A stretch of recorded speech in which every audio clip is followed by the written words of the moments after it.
좌장이라니까 기분이 좋습니다. 좌장이란 말. 저희들이 회합할 때 그냥 다 토론자로 하자고 그러니까 또 그래도 좌장이라는 이름이 있는 게 좋다고 그래서 제가 조금 선배니까 좌장이 되었습니다. 이제 좌장이 말씀드립니다. 우리 아까 제가 인사드릴 때 다 소개 못 드렸는데 우리 많은 분들이 오셨어요. 우선 이제 개신교에서 오신 분들도 계시고 또 그분들 더욱 환영하고 또 우리 인권과 민주화 또 민족 일적 화해를 위해서 애쓰셨던 많은 투신가들, 실천가들 또 우리 앞에 또 변호사님들도 계시네요. 많은 분들 오셨는데 그 모든 분들 오신 모든 분들이 이제 우리 모임에 이제 주역이시고 또 저희들이 모셔야 할 분들이니까 모든 분들 감사하는 마음으로 손뼉 치고 시작하겠습니다.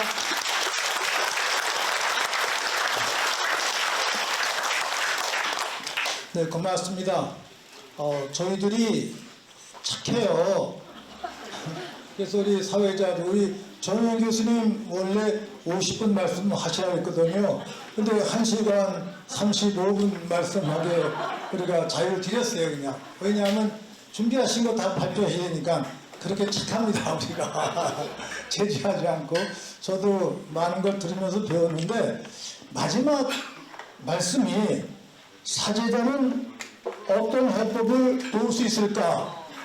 이게 마지막 규절이에요. 제가 이걸 보면서 없습니다. 이게 제 대답입니다. 뭐 우리가 해결을 내놓을 수 있겠어요? 죽어야 되는 거죠. 이제 죽어야 되는 건데 거기서 제가 본당 사목하면서 이렇게 한강성당에 있을 때인데 김대건 신부님 이제 조각상을 하나 만들기 위해서 최종태 서울대 조각과 교수님을 이렇게 만나 뵙고 이제 대화를 나누는데 김대건 신부 조각상을 만들 때 제가 찾아가 보질 못해서 그랬더니 막 화를 내세요. 조각가가 조각을 하는데 한 번도 찾아오지 않냐고. 그게 이제 설치하기 전에 가서 봤는데 김대건 신부님이 우리 한복 차림에 하시고 이렇게 영대를 걸치시고 두 손을 들고 계시는 거예요, 이렇게. 그래서 저는 가만히 이제 제가 그 조각상, 김대건 신부상을 지켜보고 있어요. 최종태 교수님이 제가 조금 못마땅한 거로 느끼셨던 것 같아요.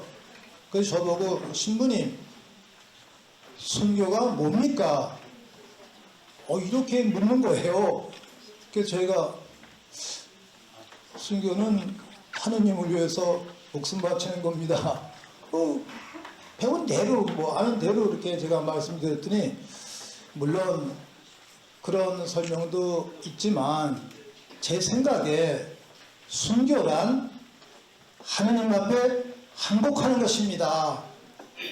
이렇게 말씀하시더라고요. 조각가가. 그래서 제가 그 설명을 듣고 하느님 앞에 항복하는 것이 순교구나.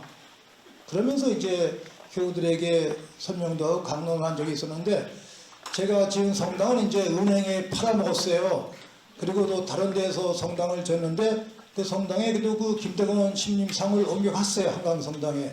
그 성당 맨 위에 지금도 그걸 모셔져 있습니다. 이제 그 위치가 달라지니까 맨 처음에 설치했던 그 뜻은 사라지지 않아요. 그 조각가는 뭐 조각품을 설치할 때 그 위치까지 보면서 작품을 만들거든요.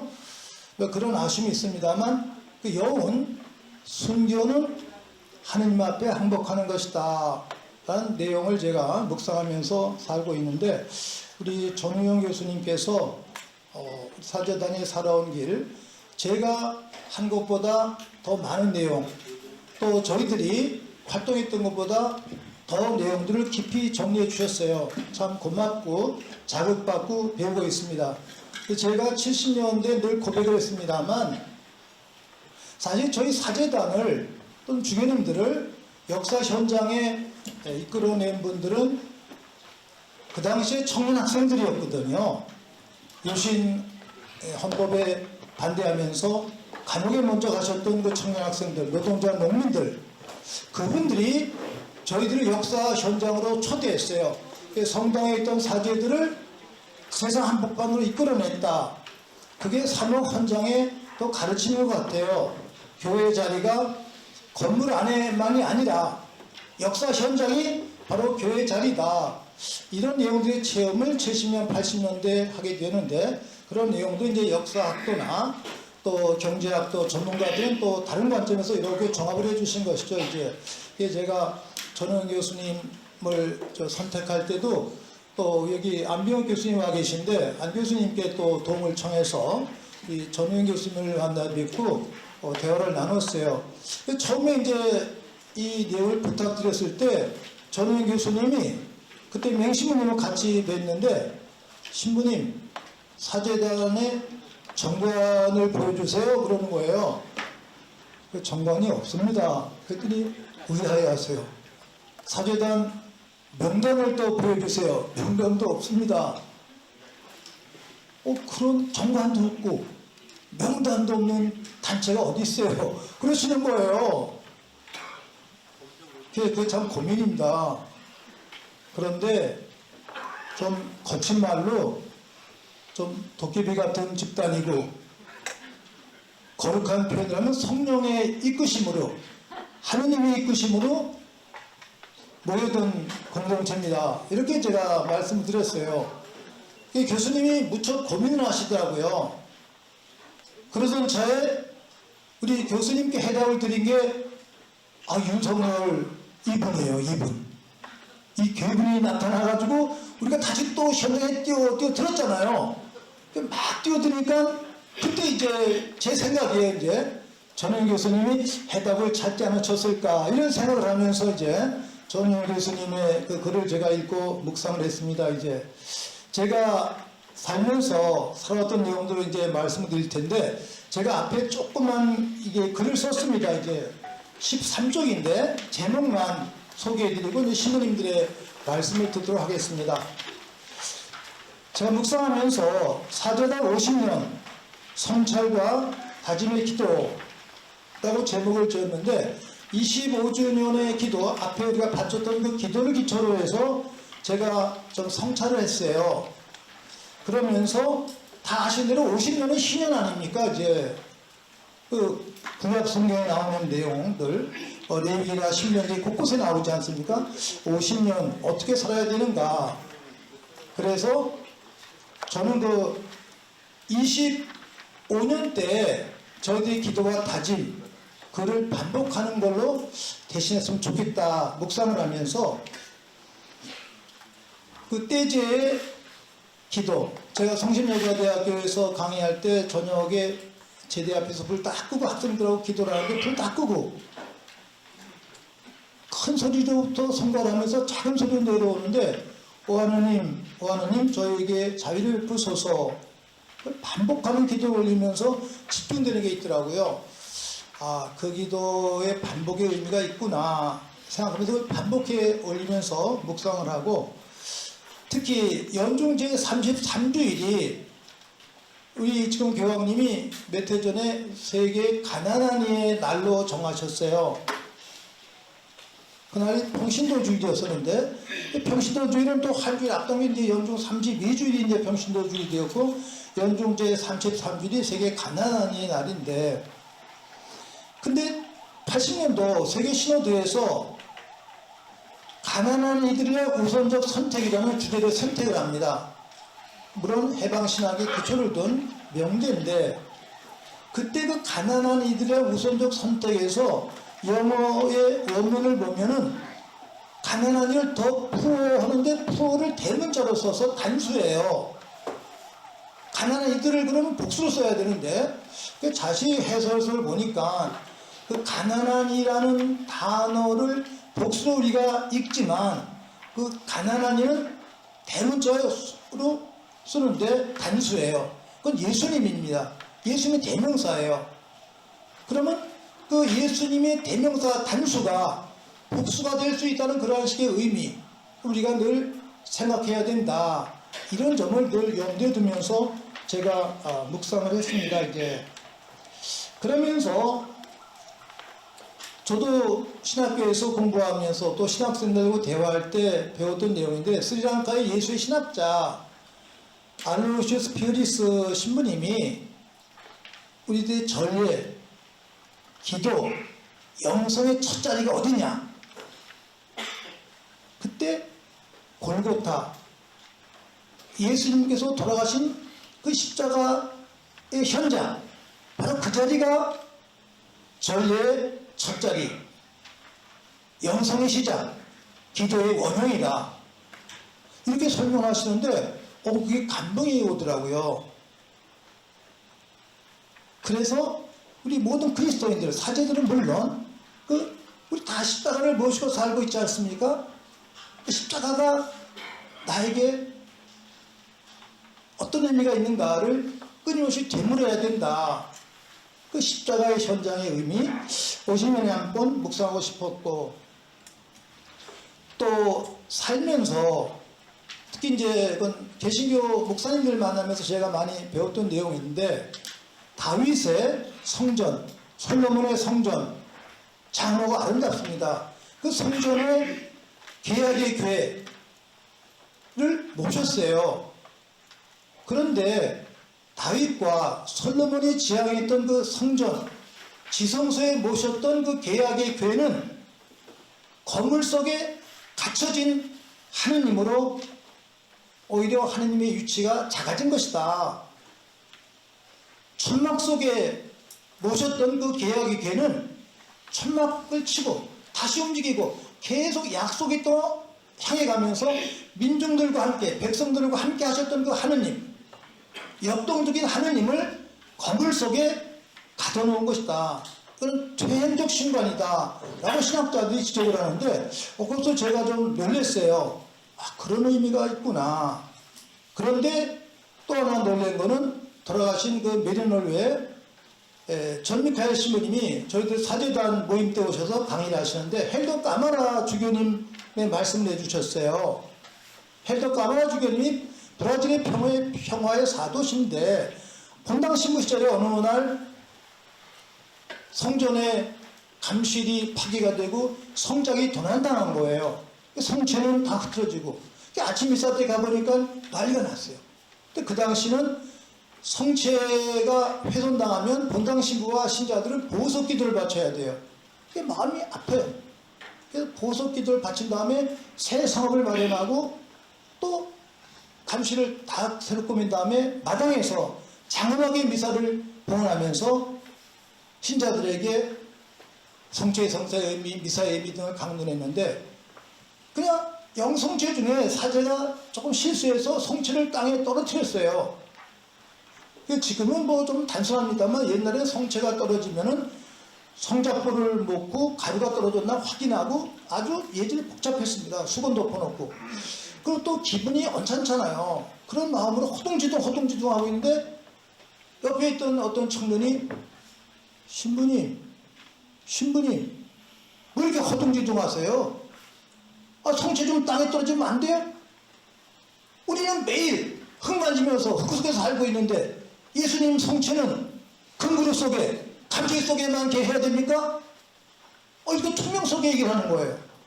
그 까마라 신부 때요, 조금 기분이 나빠서 이놈 봐라, 미사 끝날 때 좀 혼내줘야 되겠다 이러고 미사 중에 야단도 못 치고 그냥 끝내고, 미사 잘 끝내고 이제 신자들 인사하고 청년을 찾았어요. 청년이 없어요. 가고. 그래서 미사 마무리 잘하고 자기 방에 올라와서 마지막 기도를 바치는데, 청년의 그 말소리가 귀절을 때리는 거예요. 예수님은 금그릇 속에만 계셔야 됩니까? 감시 속에 갇혀 계셔야 됩니까? 우리 노동자들 흙 만지면서 흙 속에 살고 있는데 이게 귀절을 때리는 거예요. 그래서 헬더 까마라가 주교가 된 다음에, 교정된 다음에 교구청을 팔고 조그만 교구청 마련하고 정의와 평화의 사도가 되었다는 그러한 이야기, 강론을 들었어요, 제가. 그런데 1989년 세계 성체 대회 때 헬더 까마라 주교님이 우리 한국에 오셨어요. 제가 그분을 모시면서 안내를 하게 되었거든요. 근데 제가 그때 홍보국을 맡았는데, 에체케리아 교황 특사가 오셨는데 그걸 기사에 내라고 막 그러는 거예요. 근데 장희 주교님이 이제 위원장이었으니까, 신부로서. 근데 저는 그거를 홍보를 아무래도 기자들은 애초에 캐리어 교환 특사 기사는 별로 안 내고 그냥 해도 까마라만 찾아오는 거예요. 그분은 알려주지 않았는데 그 삶이 세상 사람을 움직이는구나. 제가 그걸 갖다 깨달았어요. 신라 호텔에서 또 기자회견을 하는데 기자들이 고약한 질문을 하잖아요. 아마 제가 확인 못하지만 조선일보 기자였을 거예요. 89년에 학생들이 주교님 청년들이 화염병 들고 몽둥이 들고 막 던지고 불 지르고 막 야단입니다. 이거 어떻게 생각하십니까? 이렇게 질문한 거예요. 그럼 누가 그런 질문 받더니 이거 안 된다 그러지 잘 된다 그럴 분이 어디 있어요. 그래서 내가 큰일 났네. 고약한 질문을 하는구나. 어떻게 대답하실까 조마조마했는데 이 주교님께서 통역 말을 다 듣고 나시더니 제가 한국 사정을 잘 모르겠습니다. 다만 원론적인 것을 제가 말씀드린다면 학생들의 돈 던지거나 화염병 투척은 물론 잘못된 것입니다. 그런데 왜 청년 학생들이 화염병을 던졌는지 왜 대보를 하는지 그 이유를 알아야 됩니다. 그렇게 만든 제1원인을 얘기해야 됩니다. 국가가 행한 제1원인 그것이 제1폭력입니다. 청년 학생들의 대응은 제2의 폭력. 제2의 폭력을 언급하고 꾸짖기 전에 먼저 제1의 폭력을 꾸짖어야 됩니다. 이렇게 대답하시는 거예요. 제가 깜짝 놀래고 야 정말 대단하신 분이시구나.